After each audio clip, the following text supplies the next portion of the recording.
Okay, so as you know, there is, and I don't want to get into politics, but there is an office called the Attorney General, right? Okay, we're not talking about any individuals. All right, now, what's the plural of Attorney General? Attorneys General.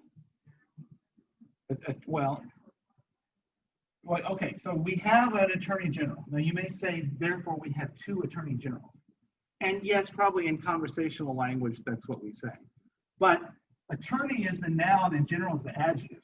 So the technical correct plural is attorneys general, two attorneys general. That's the correct, it's kind of, we're kind of French here that we're putting the adjective after the noun, but that's, and in English, we don't have plural adjectives, so it's attorneys general. Well, yeah, that's what we normally do. In other words, two general attorneys, right? But this is a phrase that's normally said this way. Okay, so this is the correct English way to pluralize attorney general. Everybody with me on that? Okay, now we're going to run into another interesting situation. Okay, and that is the file that I'm about to ask you to open is named, okay, so chorale. By the way, why do we use the word chorale? So chorale comes from, in the 16th century, when we talk about the Protestant chorale. So this was like a song that is brought into a religious service, or it has a religious text. And it's the equivalent of a hymn, but it's the 16th century version, more or less. That's a short summary. All right. It's differentiated from, you know, Catholic liturgical music, which is in Latin and is a chant.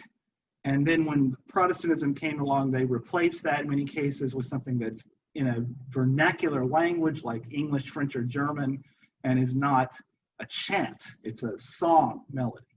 Okay, so that's what a chorale is. And as you know, in music theory classes, we look at chorale all the time. And the plural, of course, is chorales, right? Okay, so now we have a thing that I want to look at, which is chorale number 10. But the sheet I'm going to give you has two things on it, both of which are numbered number 10. So this is exactly the way not to use a numbering system. I understand that. But these two different chorales are both going to be chorale number 10. Okay, so how do we explain that? Well, I would say these are chorales number 10. You see? Just like attorneys general.